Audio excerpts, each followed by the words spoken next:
Hi, everybody. It's Dr. Vanessa here again with you. And today's topic is heavy metals.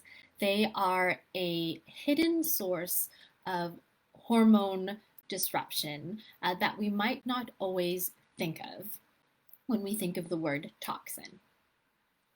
And I'm just going to go ahead and post a link for a webinar that's happening later today, just at 6:30, and that's going to be co-hosted by myself and Dr. Karen Matsushita, who's another naturopath at the clinic. And it's going to be the second time that we're doing a pilot program for the Brio virtual group metabolic detox. That's a bit of a mouthful, but it's essentially a group online program for us to do a 10-day detox together. And I won't spend too much time on it right now because there's a whole webinar dedicated to it, but I just wanted to make sure, in case news of that hadn't reached your ears yet, that you're aware of it. So I'm going to post the link now in the comments. And you do need to register for this webinar, unlike the Facebook Lives that we do so often. Okay, so there are over 70 metals, both regular and heavy metals. So these are things like, well, actually, maybe we can do a quick pop question. Can anyone in the audience name a heavy metal? Feel free to comment if any of them come to mind. The ones that we encounter the most in our everyday lives of concern would be things like lead, arsenic, mercury, cadmium. These things are small amounts and they're present in our environment. Some of these things are even necessary for our health. Things like zinc, copper, iron, chromium, manganese. You might start recognizing some of these trace minerals. When heavy metals are important for our health, that's another name for them, trace minerals. You may notice that some of these things are in the supplements you're taking or even standalone. Many people take iron pills. Even at Brio, we offer a blood builder IV for iron deficiency and other types of anemia, and it does have a trace mineral blend. So some of these things are considered heavy metals, but in calculated safe amounts, they won't do us any harm. Whereas the set that I mentioned earlier, even in really small amounts, it can already lead to symptoms of toxicity. And it doesn't take much to experience symptoms of poisoning. So of the 35 metals, there are that are potentially toxic to human health. 23 of them are heavy metals. Got another question for you guys. Can anyone name the transition metal found at the center of the vitamin B12 molecule?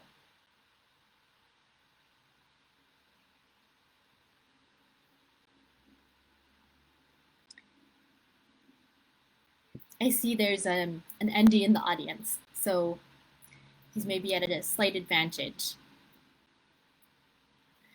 What's at the center of the B12 molecule is actually cobalt. There's a single atom that sits right in the center of the molecule. So fittingly, B12 is also known as cobalamin, and it comes in a few different forms. And thank you for those who commented earlier, mercury. Yes, that's totally a heavy metal that is on a lot of people's minds, even in our mouths if you have those silver amalgams, and in foods we eat, especially ocean fish, large ocean fish that are consuming smaller fish, and through the chain of bioaccumulation, when we eat them, then we're absorbing all the mercury that was eaten by our own food. And it's not just fish as food, but a lot of people take fish oil supplements. So it is important to find a clean, pure source of fish oils, especially since we're taking them in such large amounts usually. So going back to the B12 example, just like a nickel allergy, although it's much more rare, some people have cobalt allergies, and this can even happen through supplemental B12 that has a little bit of cobalt in it. Cobalt can also be found in cosmetics. We know it as this bright blue color, and that's when it's been transformed to be a pigment. Normally, it's more of a gray color. So for someone who has a cobalt allergy, they might experience things like a rash or itching. It's not a dangerous response. It can be quite uncomfortable, and usually when the irritant is removed, then the person gets better. This stands in stark contrast, though, to something like lead. So this is classified as a post-transition metal. Cobalt is a transition metal. So it's further to the right on the periodic table. And it's also known as a poor metal because it's not really reactive, but it is a heavy metal, one of the heaviest. Heavy metals are simply metals that have a relatively high density compared to water. In fact, the definition is that it has to be at least 5 times the specific gravity or weight of water to be considered a heavy metal. And the heavier it is, the greater its toxicity. So things like arsenic, which is a metalloid, are included in the definition due to its weight. Arsenic is something that has been found recently in rice, and a few patients have brought that up to me. If you're someone that has more of a rice-based diet because you're trying to eat more gluten-free, or if you are vegan or vegetarian and you use a vegan or vegetarian protein powder as an alternate to things like whey, often brown rice protein will be used. So arsenic is found more often in brown rice, unfortunately the healthier rice for us because of its fiber. And any rice that's grown in places like Arkansas, Louisiana, or Texas. That creates a bit of a local dilemma because if you're living in those states, you might be thinking, I want to buy like local products. And amazingly, there's rice grown in my own backyard. But actually, better choices if you're going to have brown rice, brown or white rice, is if they come from places like California, India, Pakistan, white sushi rice. These types of rices are, still possibly contaminated with arsenic, but far less than the ones grown in the states of Arkansas, Louisiana, and Texas. Luckily, I have never seen a bag of rice in the local grocery stores that come from these places. Another source of arsenic in foods is a specific kind of seaweed named hijiki. And if anyone is Japanese, please correct me if I am not saying that right. It's Hijiki. It's a brown type of seaweed. Like all seaweed, it's high in trace minerals and iodine, but this particular one should be avoided as it has been found to have higher amounts of arsenic. So those with more of an Asian type diet with a lot of rice and seaweed, this is just something to be aware of. So I mentioned before that the heaviness of the specific metal is directly correlated to the amount of toxicity it has. So on a scale from highest to lowest, mercury is one of the highest ones that we encounter on a regular basis. So those of you who answered mercury when asked for an example, you're totally right to be thinking of that one. This is followed by lead. And then, somewhat surprisingly, iron. Iron, by definition, is a heavy metal because of its molecular weight. And then follows things like cadmium and arsenic, which we just talked about in the context of rice and seaweed. Now, I'm starting to run the risk of turning this live into a chemistry class, and I appreciate those who have left because it's getting boring. As an ND and not a chemistry teacher, what I can say though is that heavy metals can disrupt hormones. They affect our metabolism and therefore our overall health. Heavy metals are also considered carcinogenic, which means they can be cancer causing. And how they interfere with our body processes is they bind to different proteins, interfering with their normal function. So how do you know if you're at risk of heavy metal toxicity, exposure, or even poisoning? Simply put, the modern world is toxic. And I'm not saying this for dramatic effect.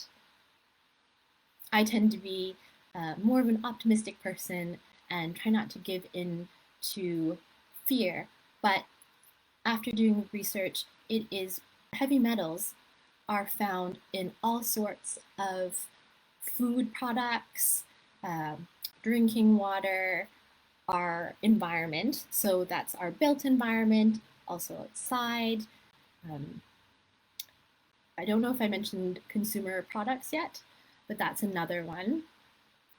And so we're all exposed.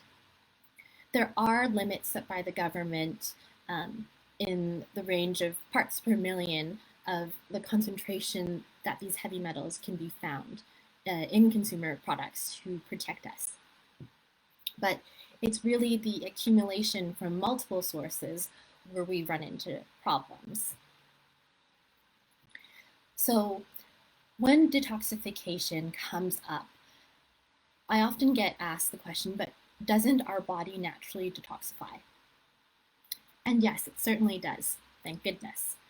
But they simply weren't designed for this large of a toxic load. And heavy metals especially, well, they weigh heavily on our bodies. Why someone should detox? Whether you can draw a clear connection from your symptoms, and they can range from neurological, so nerves, cognitive, brain health, how you think, memory, mood, to physical pain, and any problems that show up in the different organs of the body. So, everything from what's in our eyes, ears, mouth, and nose, down to our visceral organs in our abdomen and beyond.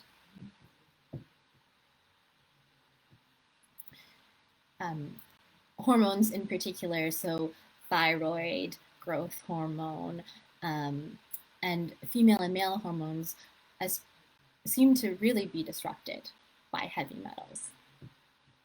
And that can create a cascade of issues in other areas. So whether you can draw this connection between your symptoms and possibly one or multiple effects of different heavy metals, something that's on everyone's mind today is the immune system. We all would like to boost our immune function, right? So actually, detoxification and immunity meet in the gut. That's where they interface. Health and disease start in the intestines. And actually, my fingers are demonstrating the intestinal villi that are found lining the whole length of the small intestine. And these literally finger-like projections, they're what allow for the absorption of nutrients.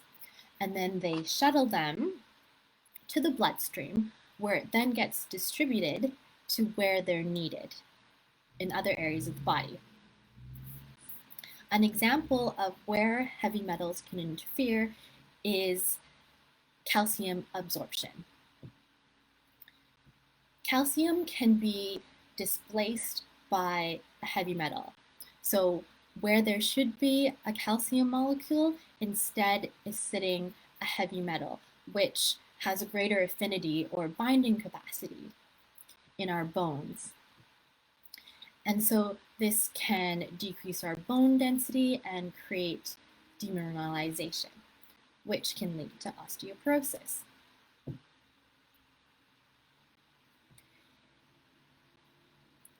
For detoxing, as mentioned earlier, our bodies can do the work. But if our systems are inundated, as they are in this modern toxic world, then there's no time to regenerate and keep up. So something like a detox program, even something as short as 10 days, which is what we're offering starting the middle of August, if you want to join the group, just helps our bodies hit reset to decrease the flow of toxins coming in so it can catch up with all the work. So it's not only the amount of toxins that are coming in, but also what other demands are on our body. And so even overeating or constantly snacking, not having a long fasting period between our dinner and the next day's meal, between dinner and breakfast, eating late at night, that can interfere with our digestive powers. And remember again, immunity and digestion meet in the intestines. And health and disease both start in the intestines.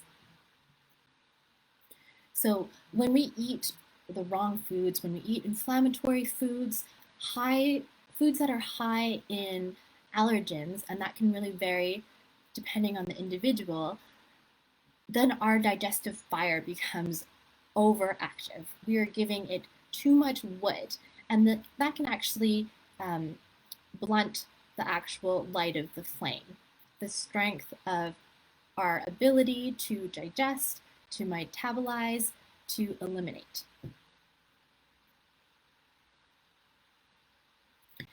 The Government of Canada produces a report on human biomonitoring of environmental chemicals in Canada. And for the last cycle, for the first time, I believe, they actually measured heavy metals.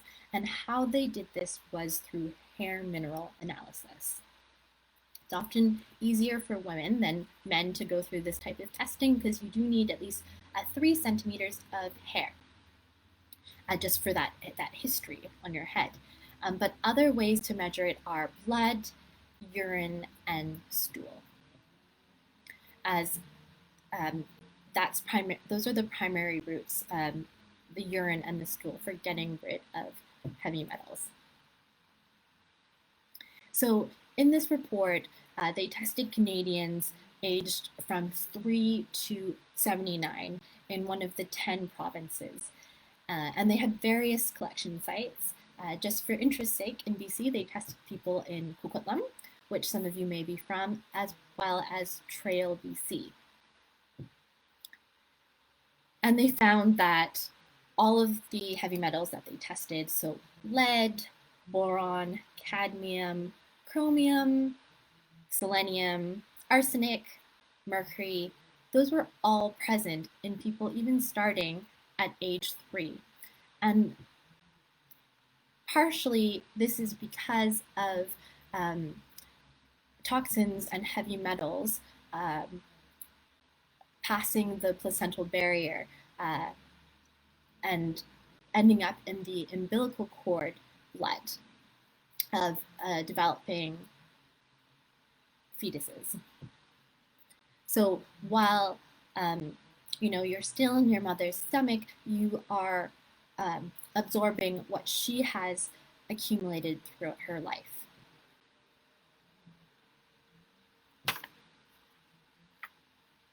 So I'm just going to focus a little bit here on lead. So that was one of the heavier heavy metals. So it does occur at a background level in a concentration of 0.000, so 3 zeros in front of the 8%. So at a really low level in the Earth's crust, it's in soil, it's in water, all sorts of water, seawater, groundwater, surface water, and it just enters our environment through natural weathering and erosion, geological activity, and as well as things that are more within our control. So human-related industrial emissions.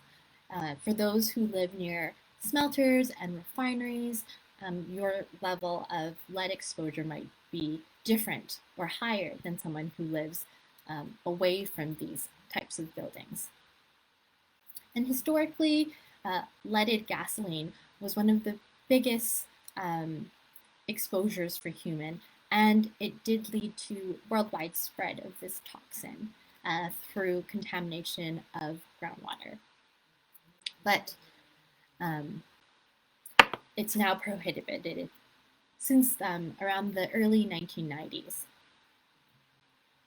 except for if you're involved in race car driving or flying piston engine planes. And so, as mentioned earlier, with the other heavy metals as well, everyone is exposed through trace amounts in food, drinking water, soil, and even household dust. That's just kind of a crazy one to think about. The government even did something known as the Canadian House Dust Study. And lead levels were found in certain homes to be higher than this background level that I mentioned earlier of the 0.0008%. So someone can get an acute or like a sudden exposure of lead through often inhalation or skin contact in dust if they work in certain occupations. But this can also happen slowly over time. So I just want to reveal some of the sources, the hidden sources of lead exposure. So that is old plumbing, paints, if you're a smoker, cookware,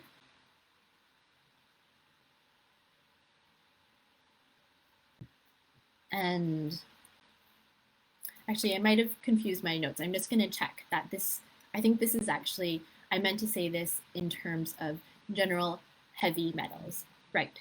This is not just specific to lead, sorry. This is general heavy metals. So all of those things I mentioned, the plumbing, paint, smoking, cookware, bad water supply, fish, seafood. Fishing is actually a kind of a complicated occupation because even fishing weights are often made out of lead. Personal care cosmetics, lead can be found in lipstick. Different pigments that end up in paint, like imported kids' toys, and cheaper dining ware like ceramics that you might find at the dollar store. And again, on lead, don't worry if you find a child chewing on a pencil, because pencil leads haven't actually been made from lead. They've just been made from graphite for a really long time, not since the early Roman Empire was there actually lead in writing utensils.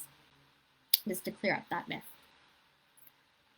Okay, so those are some sources that you may not have realized of heavy metal exposure, and specifically to lead. It can cause a slowly progressive muscular neurological, so muscle and nerve degeneration, and that can mimic something like Alzheimer's, Parkinson's, muscular dystrophy, and multiple sclerosis. So if you have a family history of those things and are hyper aware of those symptoms, just of course be vigilant, but also just be more aware that it could be caused by something like heavy metals, which is more within your control than your genetic makeup.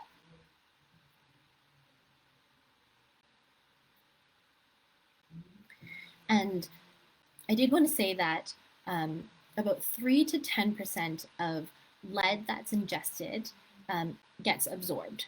So you're not getting, even with something as toxic as lead, when you get exposed by touching it or ingesting it, not a ton, up to 10% gets absorbed. But that's really different for a child, where absorption can be as high as 50%.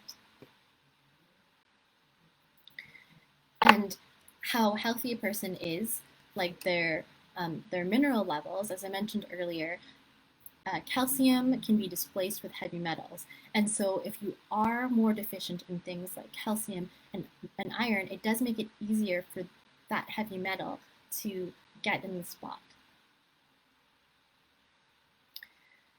And when these heavy metals get in the bloodstream, they can start accumulating in tissues. Specifically for lead, it's mostly stuck in the bones, but can also end up in soft tissues. So our organs of detoxification, which will impair their ability to eliminate them, liver, kidney, lungs, but even things like the brain and our fatty deposits. And they'll stay there unless they get excreted by our urine or our digestive tract. And for people who are occupationally exposed, so who can get those sudden acute exposures, their bodies can't get rid of it as quickly as it gets accumulated. I ended up spending a lot of time just talking about where it's found, what it is in terms of heavy metals. And so I just want to spend the last couple minutes talking about what you can do about it. And that wasn't my intention to get so much into the educating component of the background stuff. But for those of you who want mostly information on what you can do, you can join Dr. Karen and I for our webinar tonight at 6:30 on metabolic detoxification, which helps with everyday toxins, including heavy metals. I'll just make clear that if you do have a high heavy metal burden, that something like this metabolic detox, it is a more gentle program and designed with someone who has a moderate toxic load in mind. So you'll probably have to do some further work, but it certainly wouldn't hurt, and it can start help to mobilize some of those heavy metals that are stubbornly locked up in our tissues, to get them flowing on their way out of our bodies. So naturopathic doctors, some of us are certified in heavy metal chelation. And with agents like DMSO and EDTA, these things can be taken orally, sometimes even as a suppository. a rectal suppository to bind to the heavy metal and kind of inactivate it so that it can be shuttled out of the body. Another way is through IV chelation. But there are things that you can do without going to your health practitioner. Although supervision is always advised, as heavy metal diagnosis can be quite serious, and when things get mobilized and released, it can cause kind of a detoxification reaction that would need to be managed carefully. So anything that's an antioxidant or a detoxifying type agent, so these are things like a clean whey, so protein is really important for our 3 phases of liver detoxification, vitamin C, which a lot of people are taking these days, chlorella, cilantro, so even foods like selenium, zinc, a high potency multivitamin, essential amino acids, which are the precursors to protein, so on and so forth. There's a really long list of antioxidants that help in the body's detoxification processes. And herbal things, so I mentioned the cilantro, but phytonutrients, so extracts from things like turmeric, curcumin, andrographis, which is a really bitter herb that's great for your liver, and hops even, which is what beer is made from, but you won't get benefits from drinking alcohol. It's just note of interest, hops, the plant. And then to support your elimination, to increase your fiber intake, and also any general type of liver support, like milk thistle, MSM.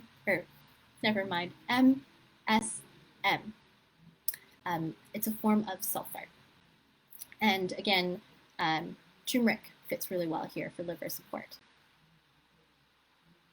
I just have a question about whether people are able to join the 10-day detox program if they can't join the webinar. Definitely. I would encourage you to join the webinar if you can. There will be a 10% discount for those who participate. You can email the clinic if you really can't make it. We're considering doing a second webinar, but it just depends on the demand. And so what I would suggest for anyone who wants to join the detox is to email briohealth@yourbriohealth.com, and we can send you the summary email from the webinar if you can't attend. I'm excited that you'll potentially be joining our group. Okay, and then just to finish off, the last few things, lifestyle things, I just wanted to give a good variety so that you can pick and choose what actually works for you and what would be enjoyable. Some of these things, like far infrared sauna, that's especially good for mercury. I've seen different Groupons where going for a sauna session can be as little as $5, and then it's a great opportunity just to unwind, and it's also amazing for circulation and any muscle aches while detoxifying. Clay baths, lymphatic massage. You can use a dry brush. Some massage therapists specialize in a lymphatic massage, which is a lot more gentle, like the opposite of deep tissue. And other drainage things like in the homeopathic realm, like the undinumbered compounds, gemotherapies, these can all be helpful. So you have a wide variety of things to choose from, and you can talk to your healthcare practitioner about what would really fit in your case, depending on, what heavy metals are really at play in your case. So thank you for spending this last 30 minutes or so with me. I hope you learned something and feel that you can now, at home do a few things even some small adjustments, whether that's taking a supplement, looking at the ingredients of your body care and cleaning products, just eliminating any incoming sources into your home and therefore your body, um, to reduce the toxic burden and especially the heavy metal burden, because it's always easier to just limit your exposure than try to chelate and remove them after the fact.